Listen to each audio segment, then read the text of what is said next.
last time, if you remember, we talked about boundary conditions and we solved a few examples. So the way we talked about boundary conditions, we said if we have both displacement and traction, we call them mixed boundary conditions. And one example that we solved at the end looked like that. And if you look at the boundary conditions, for example, on the tapered side of this beam, what do we see? Everything is in terms of stress. And later today, you'll see that a lot of times when you solve elasticity problems, you solve things in terms of displacement. So I thought it would be a very good idea to also try to see how you would go from a stress to displacement. Let's just take into consider this one problem and just this one boundary, number 2, and try to see how you would go from this kind of boundary condition to a boundary condition that everything is in terms of displacement, not a stress. So, of course, if you look at boundary number 1, the fixed, that is already in displacement. That's easy. So I picked the hardest one, kind of, to make sure that we all are comfortable with not only writing boundary conditions using the notation that I showed you last time, we can also go from a stress to displacement. So what do you think I should do now? I have this boundary condition. How do I go to displacement? I use first the stress-strain relationship, and then I have to use what? A strain-displacement relationship. So this is elasticity class. So my goal is at the end you all become very familiar with all these formulas, because if you do any research in mechanics, anything related to that, you are going to use this very often. So try to see if you can write them down. You should all be able now to write a strain displacement relationship in index notation. Please don't tell me you don't remember. Please remember. Okay, so you don't look at me, I don't talk, I write it down, you write it down too.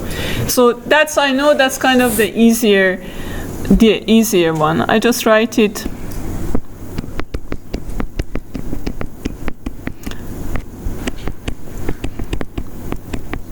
An index notation, please. I mean, you know to write in other ways in a strengths of materials. You are taking this class to learn something new, so I don't want to see, something else. And now the relationship between a stress and a strain for an isotropic homogeneous linear elastic material. Here, I don't expect all of you to be able to write it, but try it. So there is one part which is deviatoric, there is the other part which is has something to do with the volumetric change. See if you can write it.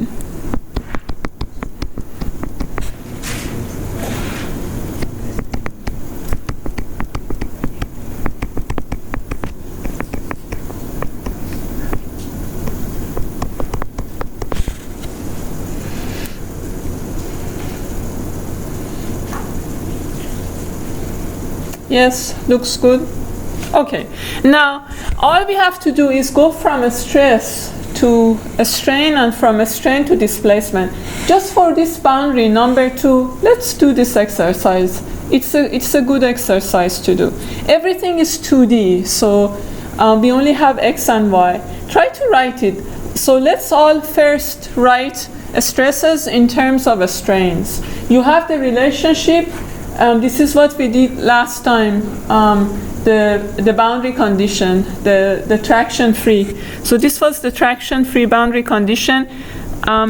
This is the Roman letter number 2. I hope you see it on the figure. So that's the traction-free.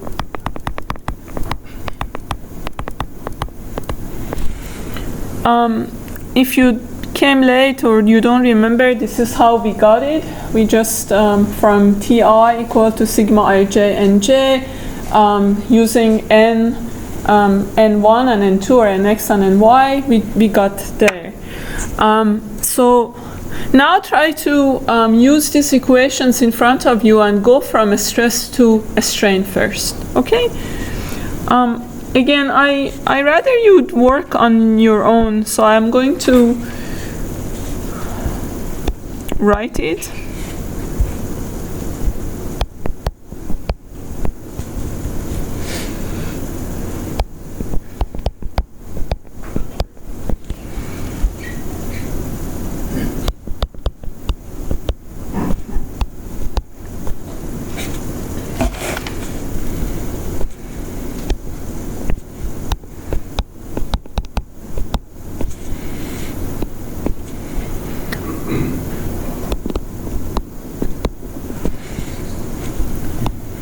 And your job now is to make sure that I'm not making any mistakes here, right?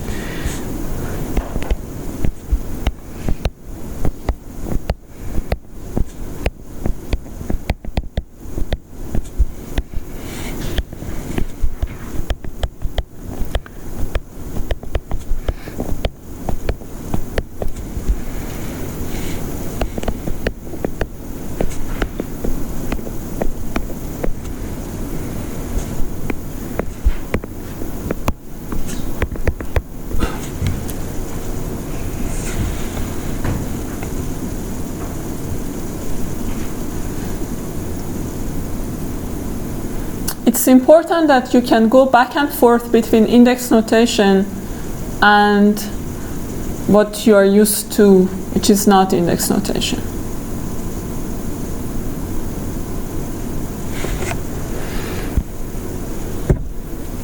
So first we go from a stress to a strain, right? And then we have to go to displacement, because you will see in about half an hour or so that sometimes we need everything really in terms of displacement. So now that you have that, you have to use the relationship between a strain and displacement. So let's write those down too. So the boundary conditions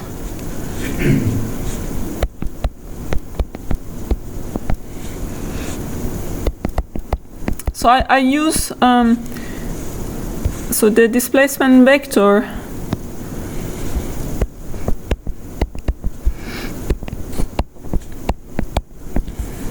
I use u and v in x and y direction, because if I use u1, x and so on, it will be complicated.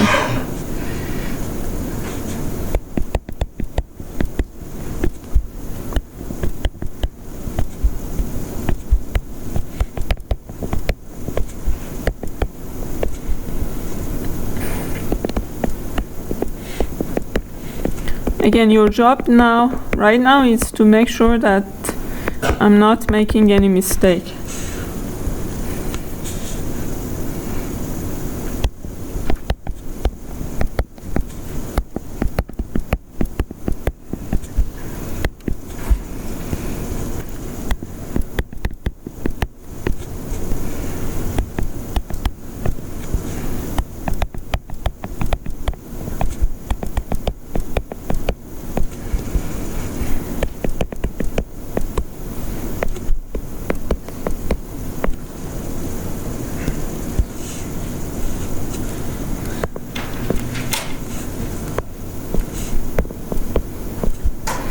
You know, some of my subscripts look very big somehow. So now I have boundary conditions where everything is in terms of displacement. And I think, forgot was exact, someone asked me this question in the previous class that, you know, what you have learned sometimes, but how these things connect, and this is how they connect. And I've uploaded homework number 5, is it? This is due after spring break, and you already know that it's exactly. So there, it's a little bit longer, right? So you don't feel very bored in over the break. This is a little bit longer. If you think you need more time, I could probably extend, but you have the spring break, and you will learn all the material for that by the end of this class, so that's why I think it's okay. There are 5 problems, and then there are multiple parts. But in one of the problems, you need to also write the boundary conditions in displacement. So it was useful to show you that. Any questions about this? So a few more things I want to tell you about boundary condition, and one is just to do another quick example to make sure that everyone will be okay if a problem is not in Cartesian coordinate system. So here is another problem. These are circles and their centers are supposed to be at the same location, but let me see. It's a little bit better now.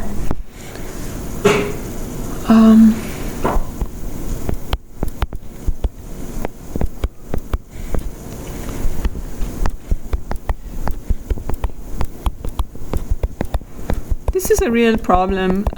Like you can imagine, if you have any kind of pipe under pressure, can have a situation like this. So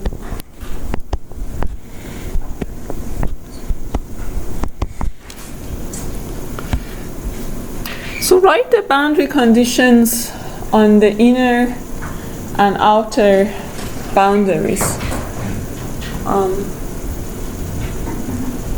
Let's see if you can do that.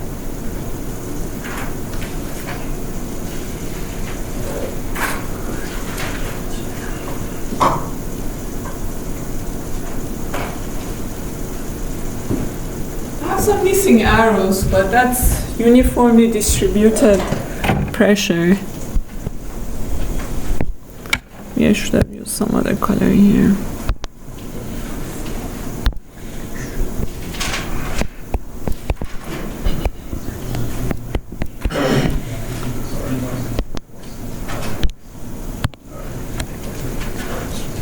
Obviously, I want you to use polar coordinates, right? Because here using Cartesian coordinates doesn't make much sense. And the reason I'm solving this problem is just because of that. So remember how the polar coordinates were. So basically you have some r and theta. So try to formulate the boundary condition.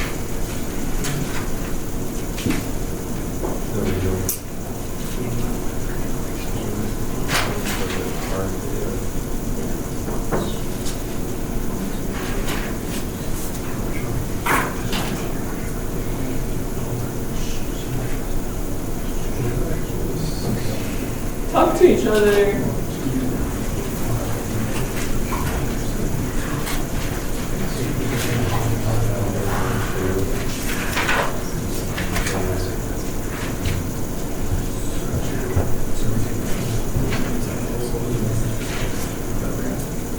Start with normals to the surfaces. Put the normal to the surface. Remember what we were doing last time? These are traction boundary condition, obviously. So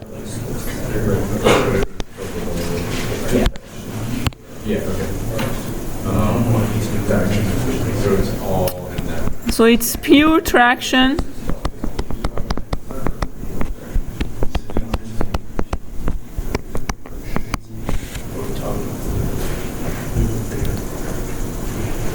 And remember the equation. This is how we did it last time.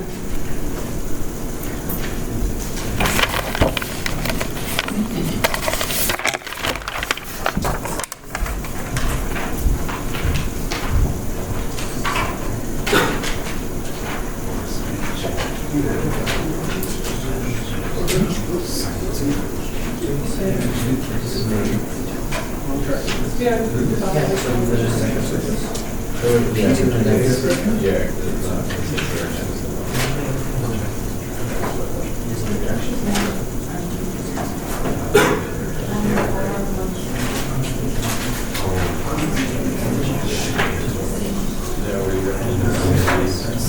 makes more sense.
Okay.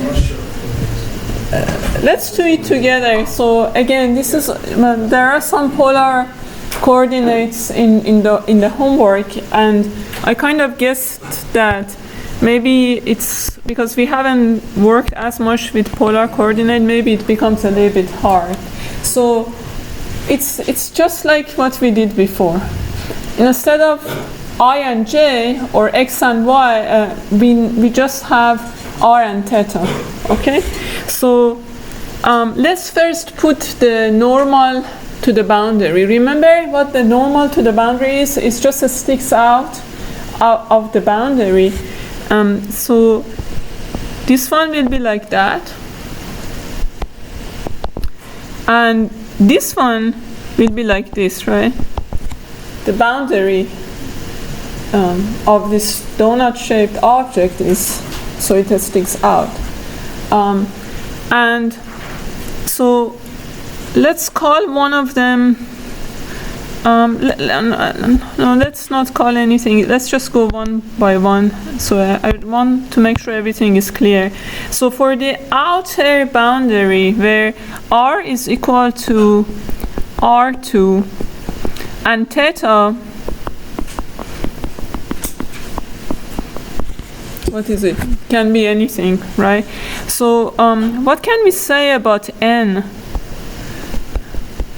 if you want to write it in this coordinate system? So isn't that like nr? You have done problems before, so it just looks something like that, right? We have an orthonormal coordinate system, and what is nr?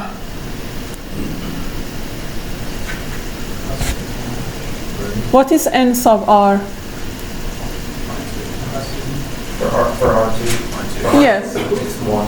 It's equal to 1. And n sub theta, it's 0. It's in the direction of r.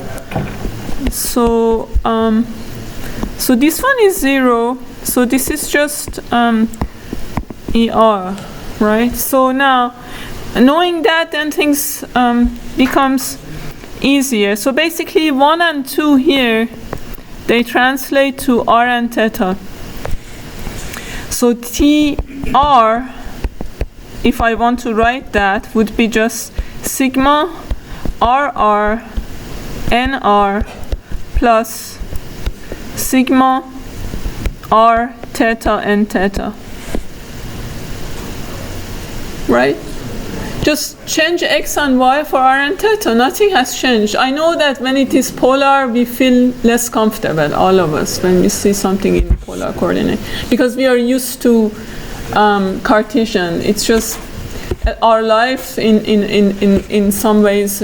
We can always talk about x and y, but nothing has changed here. So try to write the theta so I don't talk on your own, just to make sure that you know what's going on here.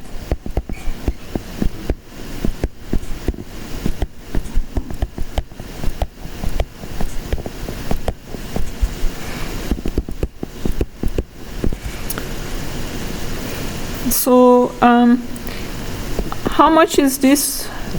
How much is that? So if you look at the pressure, TR is negative P2, and T theta, we don't have anything tangential, so this is 0.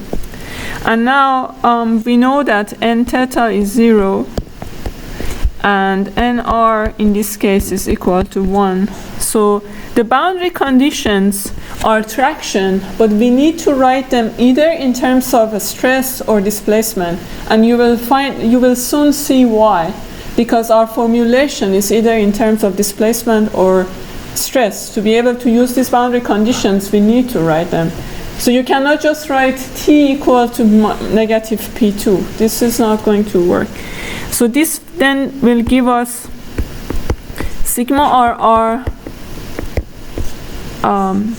and don't forget the other one. This is also part of the boundary condition. And I leave the other one to you. It is very similar. There is no reason to look at that, the inner boundary.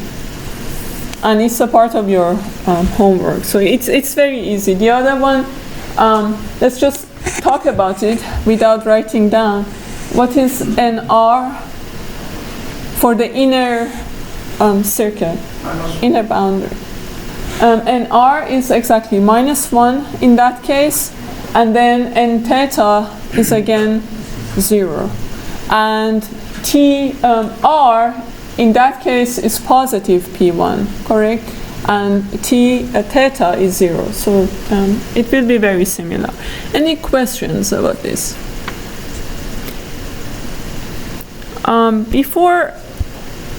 There is one more thing I want to tell you about boundary conditions, because these are important. Even if when you use finite element code or anything like that, you need to set boundary conditions. You need to understand. And so far, all I told you, they were somewhat external boundary conditions. Now, there are also some very useful, depending on your research, some internal interface boundary conditions. Unfortunately, Thomas is not here because he works on composites. So, but some of you may. Is there anyone else who is working on composites? No? Okay, maybe at some point in your life you will have to work on composites. But in any case, a lot of times you have a situation where you have an interface. So you have a material 1 and a material 2. So one of them, I put some dots in it. And you may have some other boundary conditions like external, like the ones we discussed before. So you may regard those as external boundary conditions. So those are external boundaries, really. But then you have this interface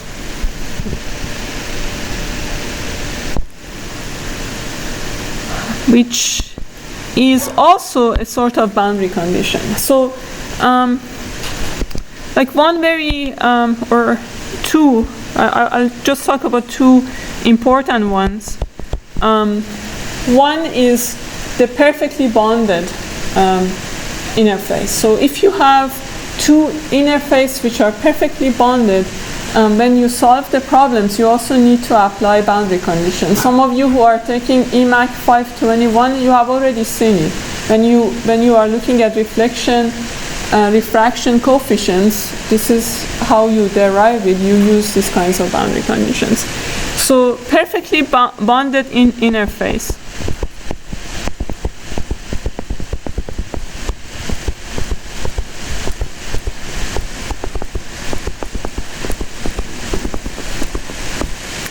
What would be the boundary conditions? What do you think? If you want to make sure that everything is perfectly bonded. The displacement has to be the same, basically has to be continuous. How about the traction? Also, when it is perfectly bonded, both have to be continuous at every point along the interface. Your research areas are very different from each other. I don't know exactly what you guys work, but for example, in non-destructive valuation, which is kind of my area, this is very important to look at the interfaces. So whenever we want to look at reflection, refraction, a coefficient, or we want to look at if the interface is not perfectly bonded, we have to consider what's going on at the interface. So I write this casually, like, so this continuity is kind of different the way we write it. You basically write that all the components of displacement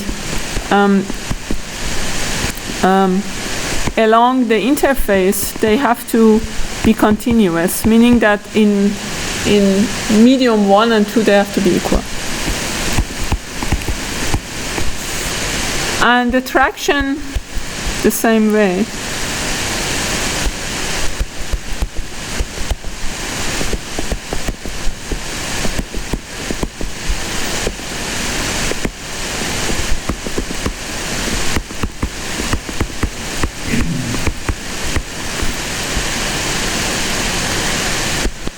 So there is another kind of important boundary condition.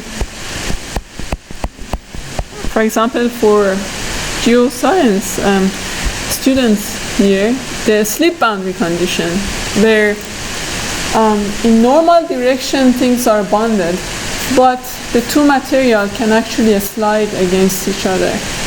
So if you study earthquakes or any kind of friction problem, this is the situation that you have if you want to study that particular problem. So this is a slip interface.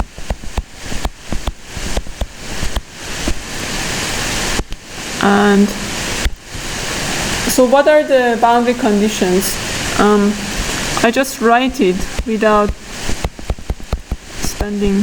So we want to make sure that everything is continuous, normal to the interface, but then there is no traction at the interface, so it can slide, right? Which results in a discontinuity in displacement. That's why. So we have to make sure that normal to the friction surface, to the interface, normal to that, displacement and traction are continuous. But the traction along the interface is zero, right? So continuity of normal, when I say normal, I mean normal to the interface. Normal components of displacement and traction, and no tangential traction along interface, so it will be zero. So that results in a discontinuity in displacement. So there are many other kinds of boundary conditions, but I think this should give you a good idea what type of problems are out there, and these are kind of the important ones. Now we are ready actually to think about how to solve the elasticity field equations. So it's a great moment. So we are done with this, and we can now say that, okay, let's see how to solve these equations. And this is not very easy. So we need to write down the equations again. So we do this again because it's very important. And as I said, I like you by the end of this semester that everyone can actually write them on their own without looking at the textbook. So what are the equations we have? We have Cauchy laws, we have strain displacement, compatibility, and constitutive. But now everything has changed since we last talked about them. We know a lot more about each one of them. So let's just write them here. So we need to give them numbers because I really need them today. So we have this body which has a surface S, and we are using a unit vector to orient that surface, which we call boundary. And so let's recall the equations that we have.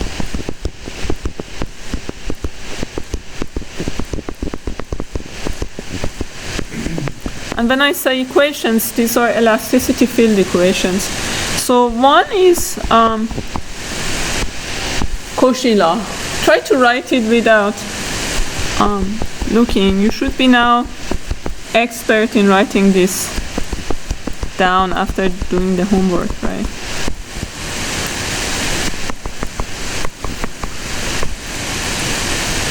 And then we use already in this class the second law to express the boundary conditions, right?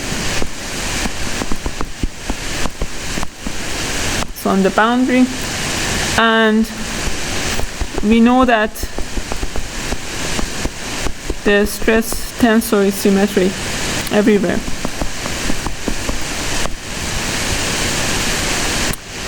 And these are, you remember that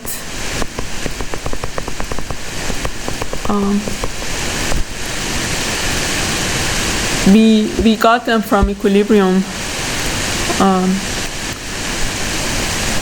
equations, and these are sometimes called equilibrium equations because of that. We use balance of linear momentum to get the first one, and then balance of angular momentum. So then what else do we have? We have strain kinematics.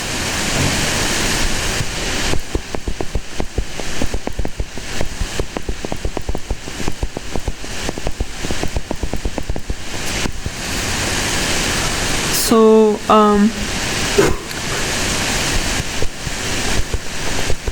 I'm going to refer to these equations later as 2a and 2b, and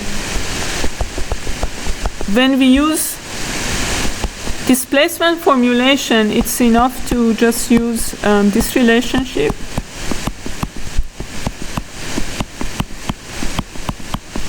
And when we use a stress displacement, we typically use the strain compatibility because we want to make sure that we get a single valued continuous displacement field. If we use a strain compatibility in displacement formulation, it's kind of extra work for nothing because it's warranted that it's going to be satisfied. So.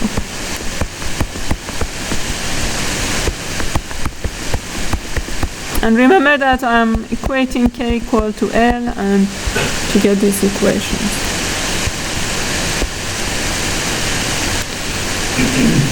And then we spend some time talking about material. If we have isotropic, linear elastic, homogeneous,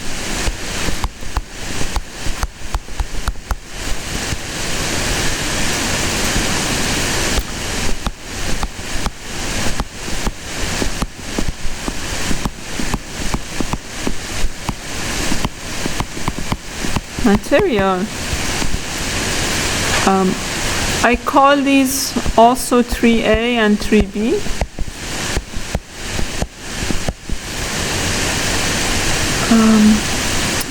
The relationship, this one we already looked at today.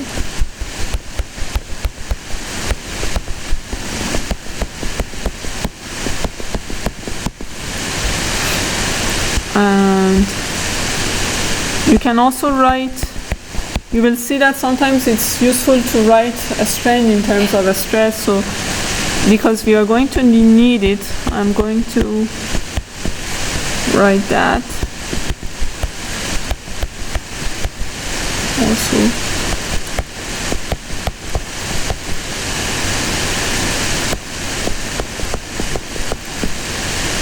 And make sure I'm not making any mistakes here. So these are, of course, constitutive relations, and they are valid everywhere in B. Strain kinematics are also good everywhere in B.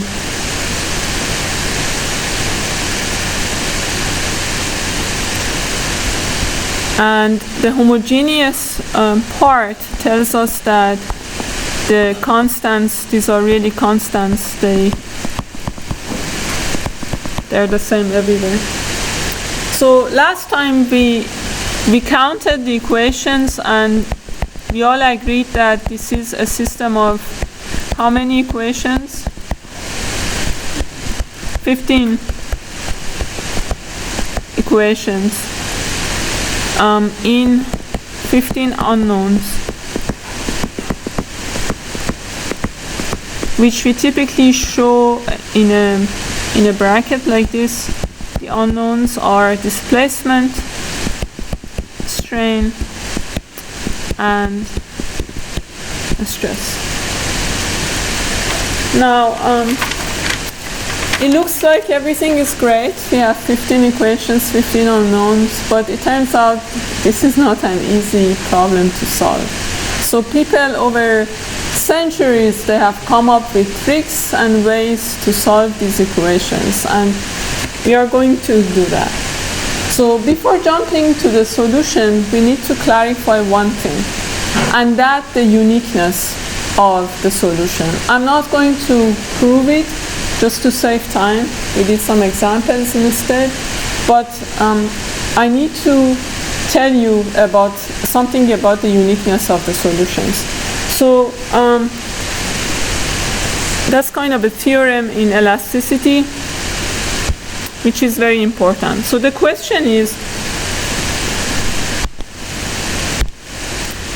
if we solve a boundary value problem with the same boundary conditions, is the solution going to be unique or not? What is your guess?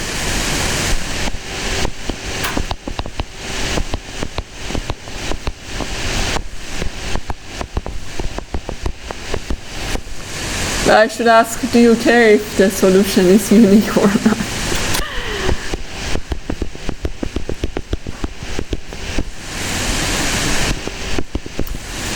Okay.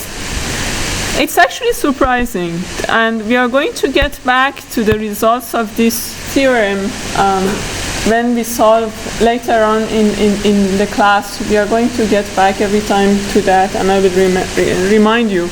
But let's go through it. As I said, I'm not going to prove it. I have the proof here if you want to see it, but I'm just going to tell you what will happen. So let's consider a boundary value problem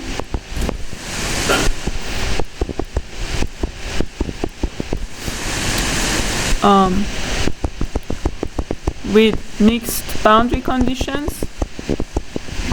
It's more general.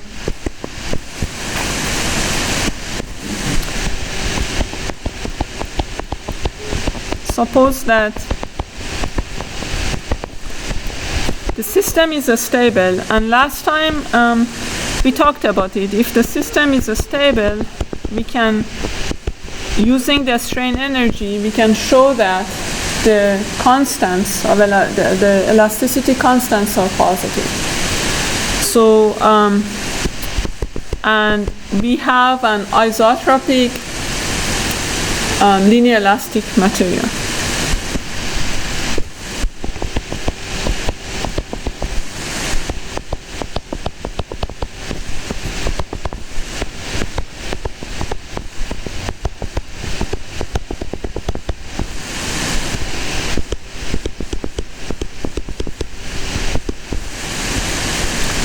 So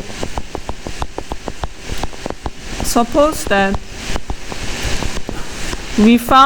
someone found, one of you solved this problem and found one set of solutions. I show that with 1.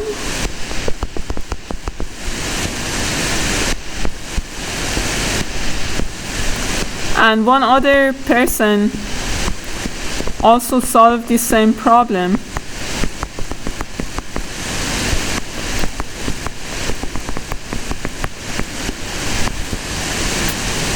And suppose that these are perfect students and they both got the right answer, right? Because otherwise we can get different problems if we make a mistake.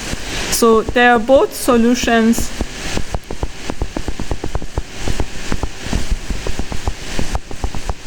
to the same problem.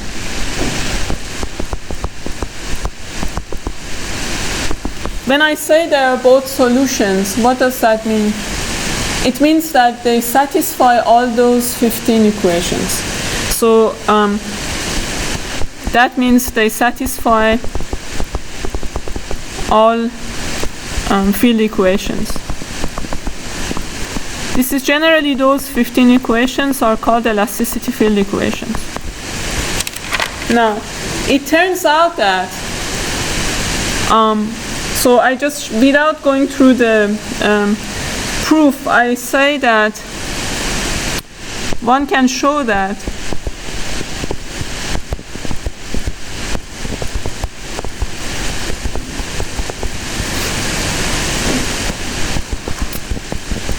in fact, they are going to get the same strain. And if you have the same strain, it's guaranteed that the stresses are also the same, right? It's a linear problem.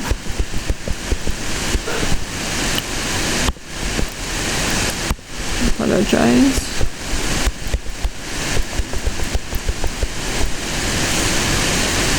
But I1 may not be equal to UI2.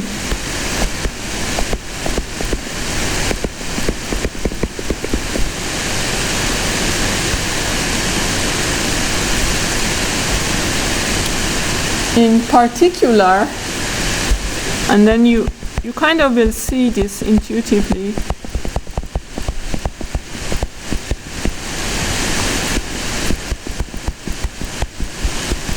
You may have situations where the infinitesimal rigid body motion part will be different.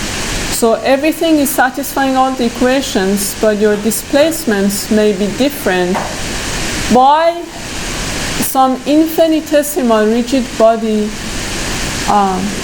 displacement. And if you remember the skew symmetric part of the displacement gradient, remember that somewhere in your memory?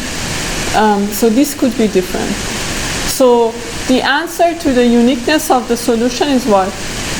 Yes for strain, yes for stress, but the displacement could be off, but only by a rigid body infinitesimal. We are in a small deformation work. Infinitesimal rigid body displacement. This can happen, and you will see later on when we develop solutions that this will actually happen. So I close it. So UI1 could differ from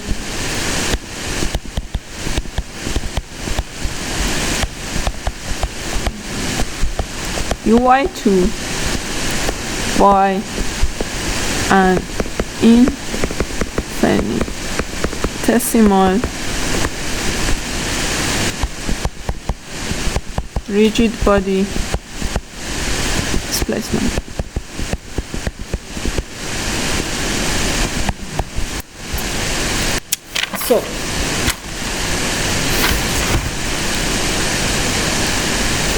So as I said, so people, elasticity is an old field. So people saw these 15 equations, 15 unknowns, and they saw that these are very hard to solve. So they came up with what we call reduced solutions. So they said, well, if we can write, I showed you today in the boundary condition problem, if you have a stress, you can get displacement. If you have displacement, you can get a stress. So people said, well, why not, instead of having 15 unknowns, why not to try to turn everything into displacement and just solve 3 equations, 3 unknowns? That's reasonable. Or why not to make everything in terms of a stress and solve for 6 equations, 6 unknowns? And these are, which are called reduced problems, reduced formulations. So there are 2 ways to solve these problems, just as I said.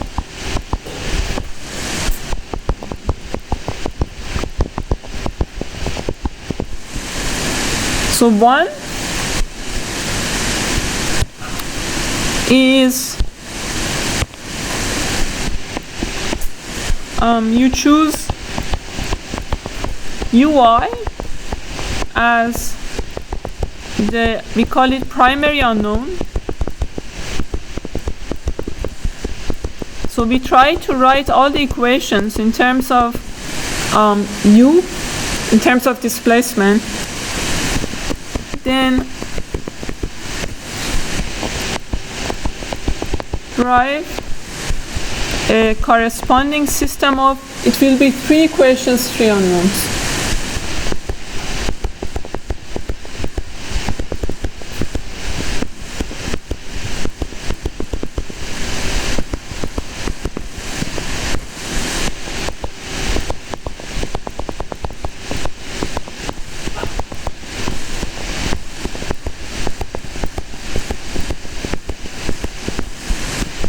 So this is what we call displacement formulation for obvious reasons.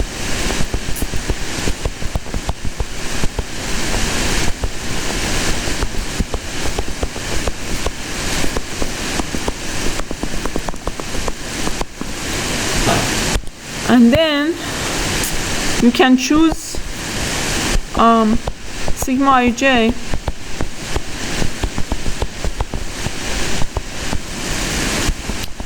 as the primary unknown. And then solve the 6 equations. Then derive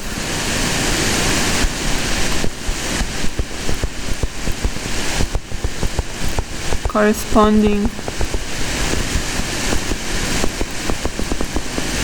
system of 6 equations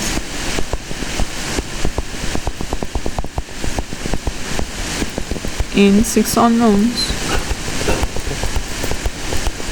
So now you see why they are called reduced problems, because you go from 15 to 3 or 6, and this is called a stress formulation. Now which one you would use depends a lot on the problem. It's not like because one has 6, one has 3, it's going to be harder to do a stress. No, not always. It depends a lot on boundary condition, etc. But let's see how it looks like. And you have seen some of this in other classes, but probably you didn't know where things were coming from. And now it is the time to see it.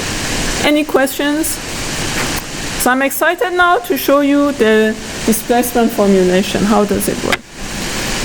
So, very similar to what we did to get the boundary conditions in displacement, we kind of have to get rid of the stress in the field equations. So let's do it.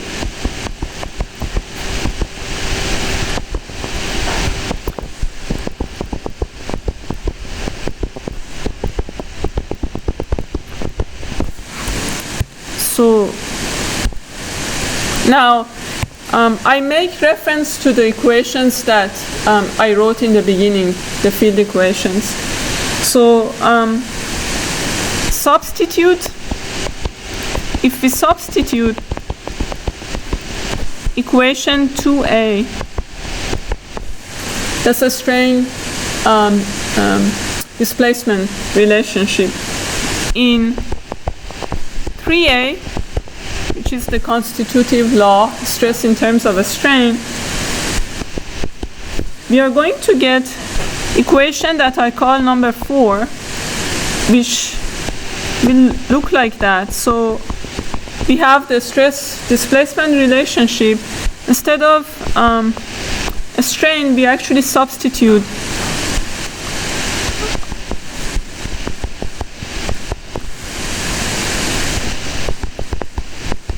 the strain displacement relationship.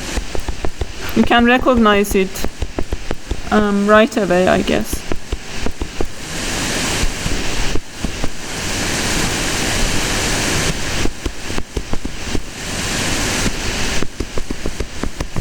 You see the form. This is the constitutive law. I'm just, instead of a strain, I'm just putting displacement. And now, so we used 2 and 3. We haven't used Cauchy equation. So now you take this stress, you put it in the Cauchy law, right? So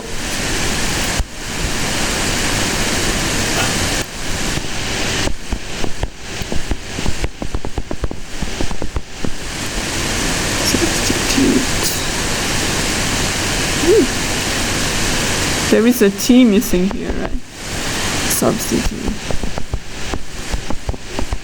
4 in 1. So I don't want to go back and forth there, but 1 is the Cauchy, the equilibrium equations. So what was that? Here it's maybe useful to write this in orange. Right? This is number 1. So if we substitute, what do we get? So here the 2's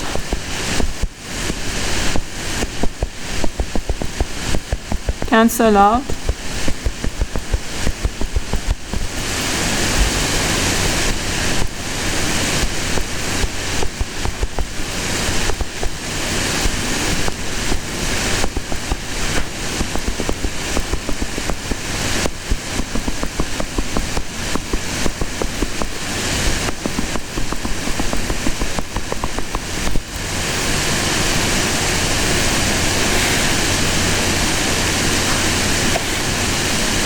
Is everything, did I make a mistake, Gerald?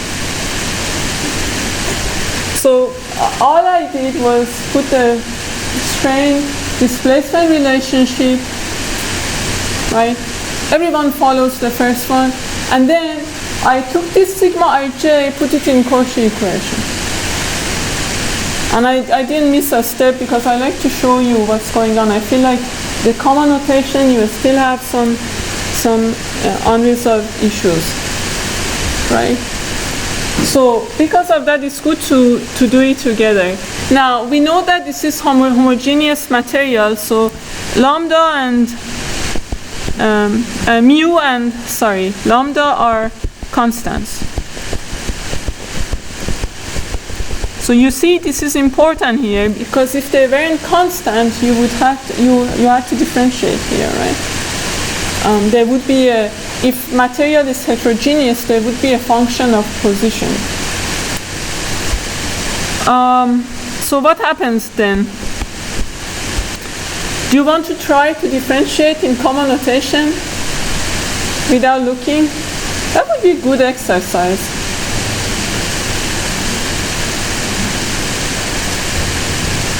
I actually like you to do that. I think that would be really useful. Because this is a class where you have to see where all those equations that you have used somewhere else are coming from. So those 15 equations, I think you all have seen somewhere so often. Now just take it offline that. See how we use it.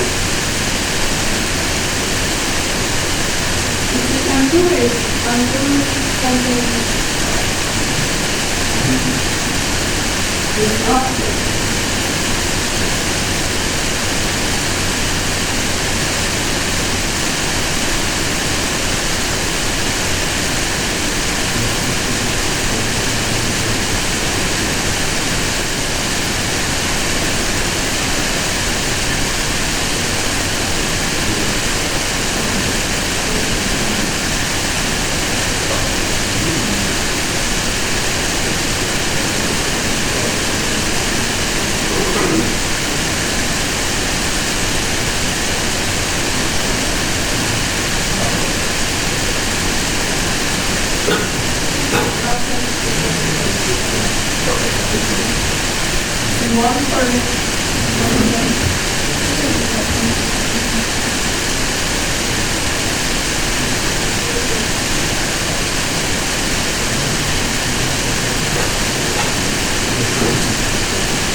Good.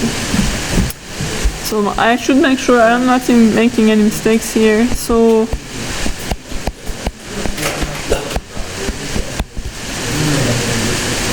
right?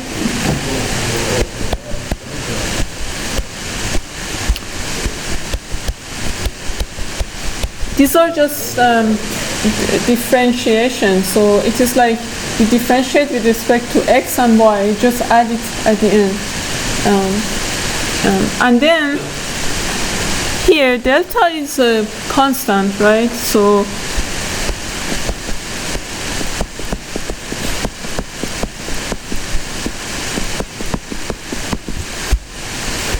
that's useful.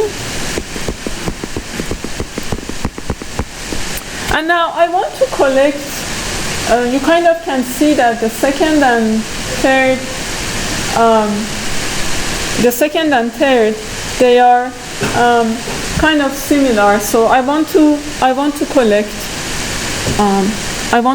them. So how do we do that?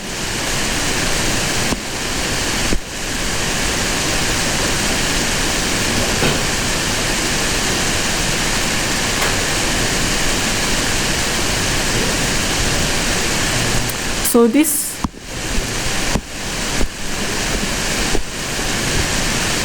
we can write it like k. I'm sorry, what?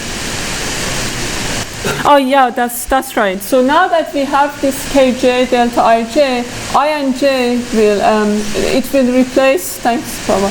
I and j. If I was wondering why the delta is there, I and j will sweep, right? This is, of course, I put it just to make sure that everyone is listening. Yeah. So now delta has done its job. Now I want to collect the second and third term.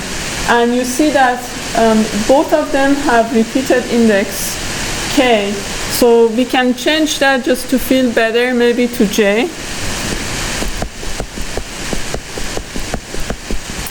And if the displacement is differentiable, typically you can switch the order of the differentiation. So I can go from this to that. Is this all? I like you to follow the steps because this is the point of this class. Otherwise, so now if I collect these terms,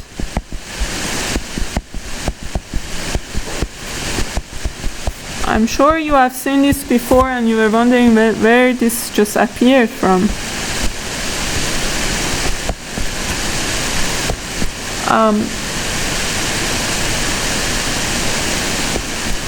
I can write it like this, right?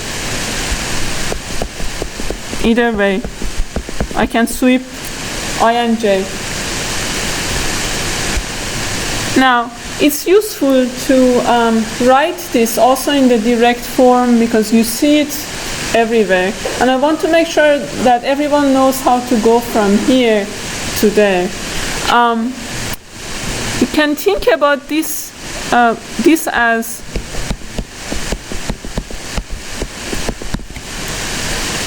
right? Okay. Now it should be kind of easy to see what I'm going to do next.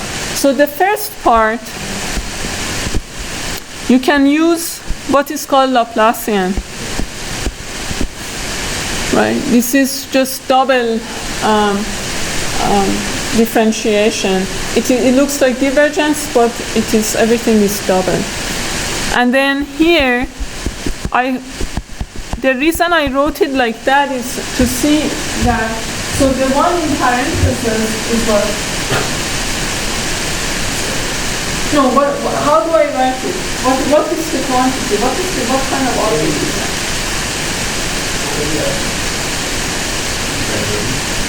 Exactly. It is divergence. And then, what am I doing with it?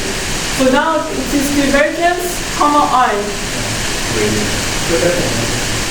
It is the gradient of divergence. I want you to be convinced about that, not just to write it down. because you have written it down before without knowing that this is the case. I promise you that. So that's why I wrote this like that. So it is the gradient of the, so I forgot this, and no one told me.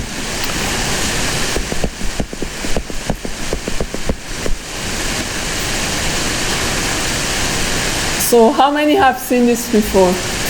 These equations. Yeah, you all know this is. And this is the Navier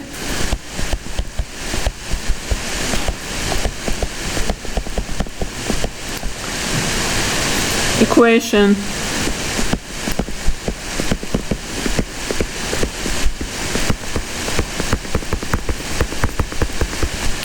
How many equations is it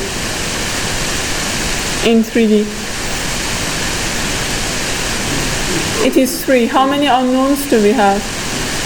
So we got what we wanted. Now we have 3 equations, 3 unknowns, everything is in displacement.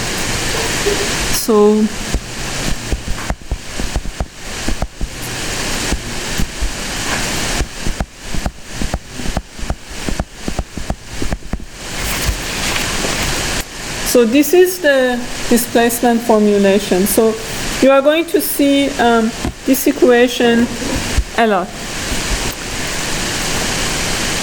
Is there anyone who didn't understand how we got this, or has some difficulty with going from the index notation to the direct notation? That's great. Okay. Now, next is a stress formulation. So very similar to what I did here, I want to do the opposite. I want to write everything in terms of a stress.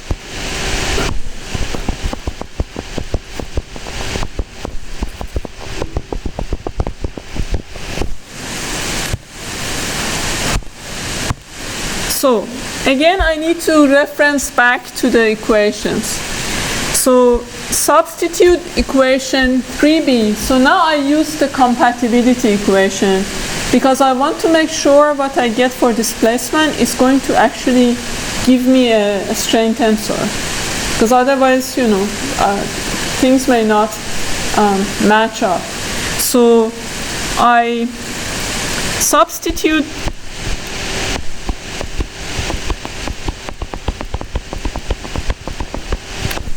um, 3b, this is a strain compatibility, in 2b. So 2b is the strain compatibility. I'm sorry, 3b is just a stress relationship, but the other one, where a strain is in terms of a stress. Okay? So this is going to be long because it's a strain compatibility, but let's brave it. So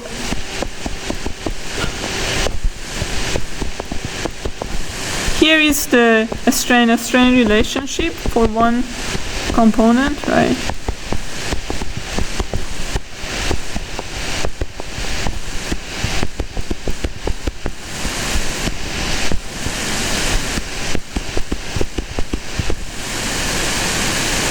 So we have 4 terms. Should write a smaller.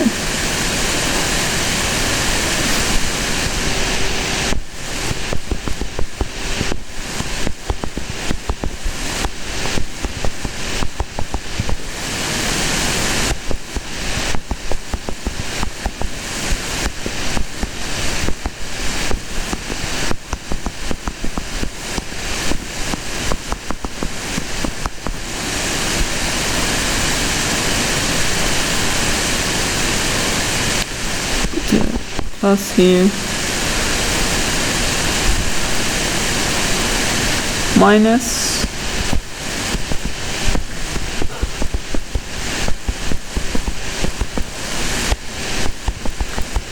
so each one of these terms is one of the terms in a strain compatibility. I'm writing a strain in terms of a stress. So we have 4 terms there.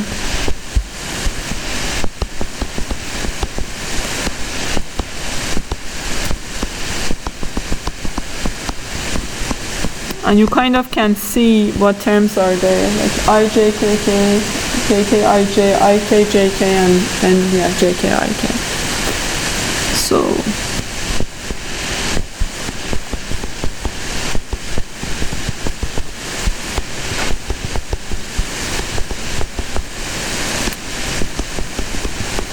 just trying not to make any mistakes.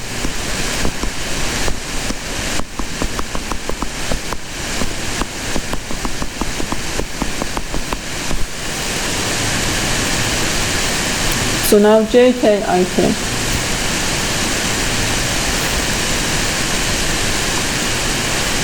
So then I'm going to multiply everything by e over 1 plus nu.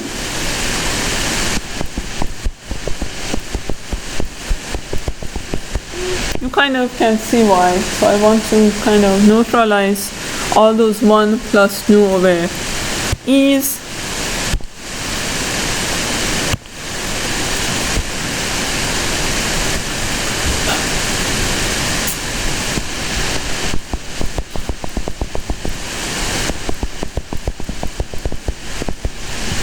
So this is gym for mental muscles, right? You just have to stay focused and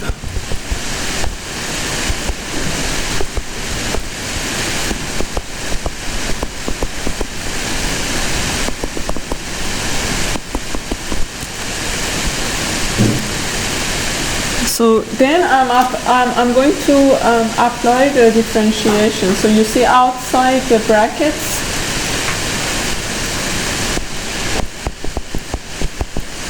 since I have multiplied everything by e over 1 plus nu, some of the terms don't have any coefficients anymore. So I'm going to collect all of them on one side.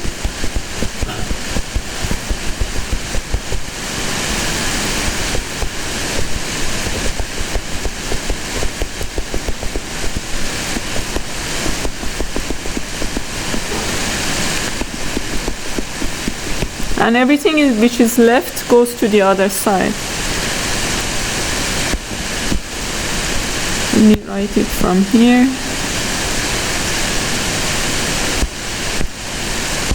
Hopefully I can fit it here.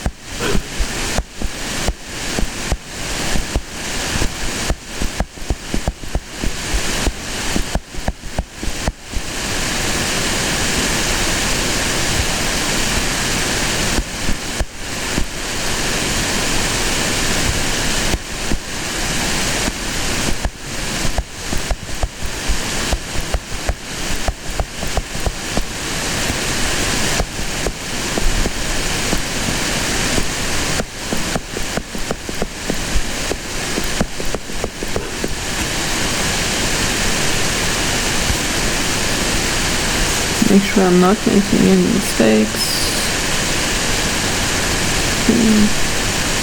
No, I'm good. So go. I really wish to fit everything in one line here.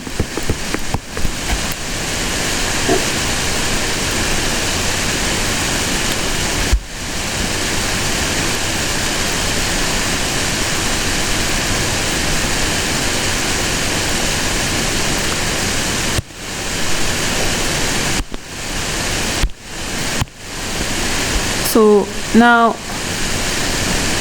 these terms, this becomes k and it becomes ji, and then this becomes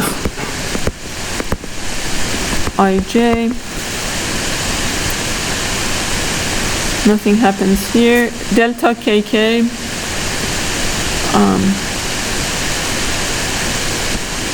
how much is it? 3. I guess after that quiz, everyone now remembers for the rest of your life. So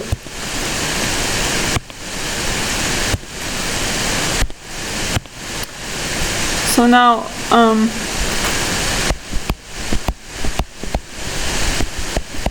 now we use the Cauchy law. We know that sigma ij comma j is actually is negative fi. So I've just shifted that to the other side. Yeah, I guess we need a little bit more time to go, but we are very close to get the equation. Yeah, looking at you, keeping you longer, I don't think it's useful. So soon we are going to arrive at the equation in terms of a stress. So this is where we are. We continue on Thursday.